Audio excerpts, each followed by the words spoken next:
بسم اللہ الرحمن الرحیم۔ حضرات، ربیع الاول کے حوالے سے عموماً دو گروہ پائے جاتے ہیں۔ ایک گروہ وہ ہے جو صرف ربیع الاول کو مناتا ہے، اور ایک گروہ وہ ہے جو مناتا نہیں بلکہ اپناتا ہے۔ اس کو آپ یوں لے لیں، ایک بندے نے جشن منایا، ایک بندے نے اپنایا، ایک بندے نے مشن کو اپنایا اور ایک بندے نے جشن منایا۔ ایک بندہ سیرت کو اپناتا ہے اور دوسرا بندہ جشن مناتا ہے۔ آپ بتائیں ان میں سے کون سچا عاشق ہے اور کون صحیح ہے اور کون شریعت کے مطابق ہے؟ اس کی آپ یوں مثال لیں، ایک بندہ اپنی والدہ کا وہ مدر ڈے مناتا ہے سال بعد، یعنی والدہ کا ڈے، اچھا وہ صرف ڈے مناتا ہے اور والدہ کی بات نہیں مانتا۔ ایک بندہ ہے وہ فادر ڈے مناتا ہے، وہ باپ کی بات نہیں مانتا، صرف وہ ڈے منا رہا ہے۔ ایک بندہ ہے وہ مزدور ڈے مناتا ہے لیکن مزدوروں کا حق ادا نہیں کرتا۔ آپ مجھے بتائیں کیا صرف ڈے منانے سے حق ادا ہو جائے گا؟ اور ایک بندہ ہے وہ اپنی والدہ کی خدمت کرتا ہے، اگر ڈے نہیں بھی مناتا تب بھی یہ جنتی ہے اور اس کے قدموں اور پھر بھی اللہ اس سے راضی ہے۔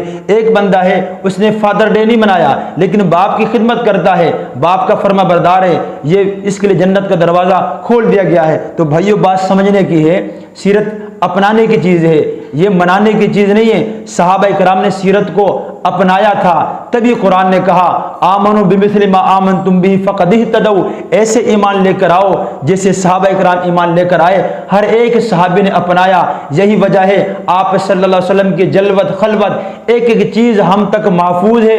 صحابہ نے سیرت کو اپنایا تبھی ہم تک محفوظ ہے، اس لیے ہمیں چاہیے ہم سیرت کو اپنائیں، منائیں نہ۔ یہ تو کفار کا شعار ہے، غیر مسلم اپنے انبیاء یا اپنے بڑوں کا ڈے مناتے ہیں اور پورا سال ان کا تذکرہ نہیں کرتے۔ آپ صلی اللہ علیہ وسلم کی ذات بابرکت ایسی ذات ہے جو ہر گھڑی یاد رکھنے والی، ہر قدم پہ میں کہتا ہوں ربیع الاول، ہر قدم پہ بندہ صبح سو کر اٹھے دعا پڑھے تو اس نے سیرت کو اپنایا ہے۔ یہ اس سے کہیں بہتر ہے جو ربیع الاول کے پہلے عشرے میں گلیوں کو سجادہ پھرتا ہے، نعرے بازی کرتا ہے۔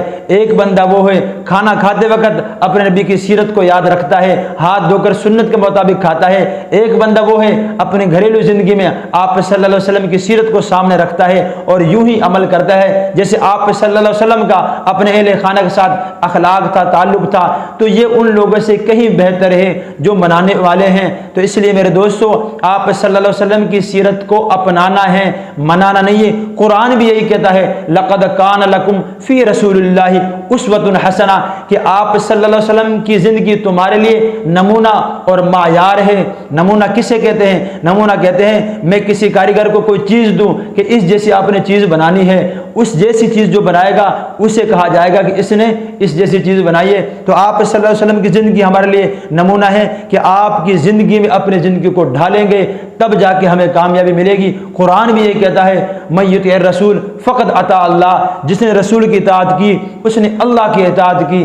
اس لیے ہمیں چاہیے کہ ہم آپ صلی اللہ علیہ وسلم کی سیرت کو اپنی زندگیوں میں بھی لے کر آئیں اور دوسروں تک بھی پہنچائیں۔ اللہ سے دعا اللہ عمل کرنے کی توفیق نصیب فرمائے۔